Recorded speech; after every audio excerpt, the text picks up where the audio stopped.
Hai guys, terima kasih sudah klik video ini. Gua akan bahas permainan menarik dari ajang FIDE World Cup Piala Dunia Catur yang berlangsung di Goa, India. Teman-teman, gua akan ajak kalian untuk melihat game yang isinya Queen Sacrifice, tapi dari awal permainan. Nah, ini kan jarang banget terjadi ya, gaya-gaya Mihal Tal ini. Ini dari game antara pecatur India, Grandmaster Hari Krishna Pentala, berhadapan dengan Grandmaster dari Belarusia atau Rusia ya, lupa saya, Arseniy Nesterov. Saya highlight prestasi dari Hari Krishna Pentala ya. Hari Krishna Pentala nih salah satu Grandmaster yang paling konsisten di India, berada di top level 2700. Sekarang mungkin lagi turun ya, 2697. Jadi skondannya Gukesh juga, dan skondan atau mentor dari beberapa pecatur top dunia. Sementara Nesterov ini adalah juara dunia, juara 2 dunia kayaknya, runner up dari FIDE World Cup kelompok usia 20 di Brazil beberapa waktu yang lalu. Langsung aja kita bahas gamenya. Ini sangat menarik dari round kedua. Semua orang request game ini untuk dianalisa. Jangan lupa di like dulu, di share, dan di subscribe, dan nyalakan lonceng notifikasi kalian supaya nggak terlambat konten dari RL Chess. Dan jangan lupa gabung ke RL Chess Academy. Hari Krishna Pentala mulai dengan E4, dijawab E5, kemudian kuda F3, hitam kuda F6. Ini adalah Petrov defense ya, atau dikenal juga dengan Russian game. Nah, putih D4. Kemudian hitam makan pion E4. Kemudian putih makan pion E5 dengan pion. Kemudian hitam bisop C5, ancam petak F2 langsung. Nah, langkah yang paling banyak dimainkan atau langkah yang paling akurat adalah bisop ke petak C4. Tapi Hari Krishna Pentala baru 5 langkah, mainkan langkah menarik. Queen D5. Tujuannya sih bagus, ancam 2 perwira. Tapi begini, kan hitam lagi ngancam F2 ya. Kok dia nggak takut?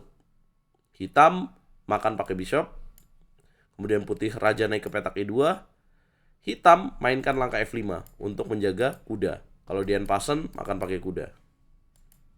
Kita coba bahas ya, kalau dia pasen gimana tuh? Makan pakai kuda. Kalau di skak, raja naik ke petak F7. Nih ada ancaman benteng ke sini. Kalau dimakan gajahnya, ada kuda ke petak G4.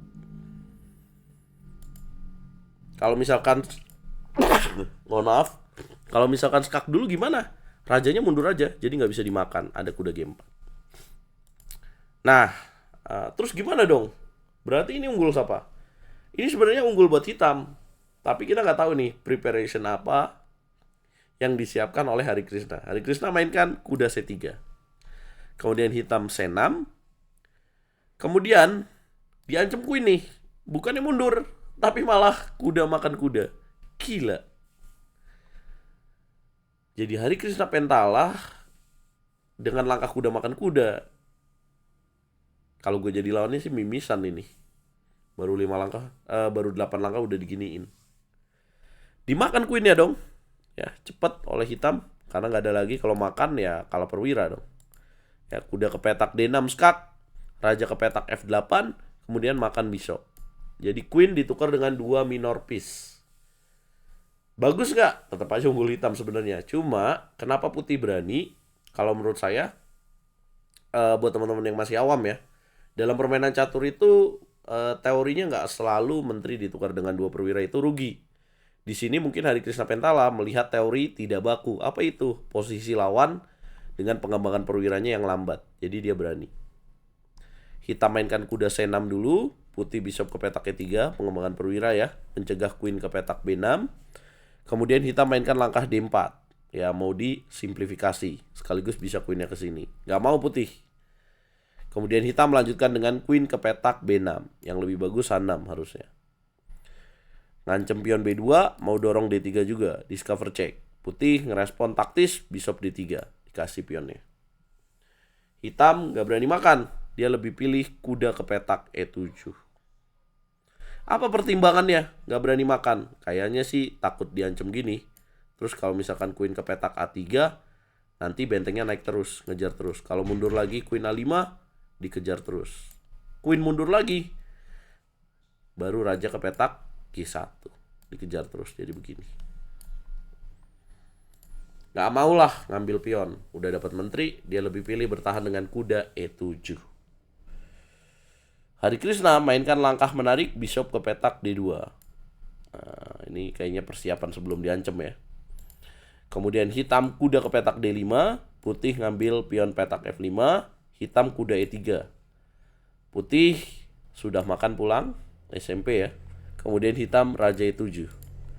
Nah, hitam coba mengembangkan bentengnya di petak H8. Apa yang dilakukan putih? Benteng H ke petak S1. Hitam mainkan langkah benteng F8. Ya walaupun salah tapi itulah yang terbaik ya kayaknya. Ternyata Hari Krishna Pentala nggak cukup puas cuma korbanin queennya aja. Dia pengen dikenang sebagai salah satu game terbaik di FIDE World Cup sepanjang masa mungkin. Dia mainkan Sacrifice the Rook, brilliant move. Dimakan, makan lagi ngancem queen. Hitam gak berani untuk makan pion B2. Kalau ini terjadi pertimbangannya adalah gajah G5, raja naik ke petak E6, skakmat. Jadi harus ditutup pakai benteng. Nah, putih tinggal mainin benteng S1 aja, dikunci semuanya. Skak queen B6, raja F1. Ada ancaman ini. Arseniy Nesterov lebih pilih benteng makan kuda, ya kan? Nah, ini posisi rajanya udah mulai bahaya nih. Putih makan pakai raja, tepat sekali. Kemudian hitam mainkan ambil pion B2. Apa yang harus dilakukan putih sob? Bener banget, kalau lu mikir skak dulu aja bang. Raja naik ke petak E6, benteng ke petak E1, hitam B5, coba kembangin bishop. Hari Krishna Pentala mengejar raja, bishop F5, raja ke petak D5, skak lagi, raja E6, dapat benteng. Queen ke petak C3 hitam, langkah ke-25, putih benteng E3, ambil pion C2. Hari Krishna Pentala menarik gajahnya kembali ke petak E4. Hitam queen D1, putih raja G3, hitam queen H5. Kalau kalian bisa lihat waktunya, benar-benar Arseniy Nesterov berupaya keras ya untuk bertahan dalam posisi ini. Lihat aja waktunya, tinggal 1 menit. Putih kemudian mengunci bishop di petak G5 dengan H4 dan hitam menyerah dengan akurasi putih 96,8%. Kenapa nyerah bang? Kok nggak dilanjutin aja? Contoh gajah ke petak 6 itu gimana bang? Maka putih akan mainkan langkah bishop ke petak F5. Kalau misalkan naik ke raja D5, ambil pion D7. Lah kan masih bisa B4. Kalau B4 gajah ke petak G4, queen ke petak G6, kuda F5. Berat lah buat hitam. Nih tinggal angon bocahnya aja nih. Ya sampai lulus. Terus kalau kita mau memperbaiki, harusnya apa yang diperbaiki dari hitam? Pada saat momen apa? Kalau secara teori di awal sih memang baik-baik aja ya. Di sini F5 grid move, kemudian setelah kuda C3 C6, kemudian setelah makan dan kemudian kuda D6. Ini masih betul-betul aja. Nah, tapi di sini mungkin ada pilihan lain seperti queen ke petak C7 atau B6 supaya cepat ngembangin perwiranya.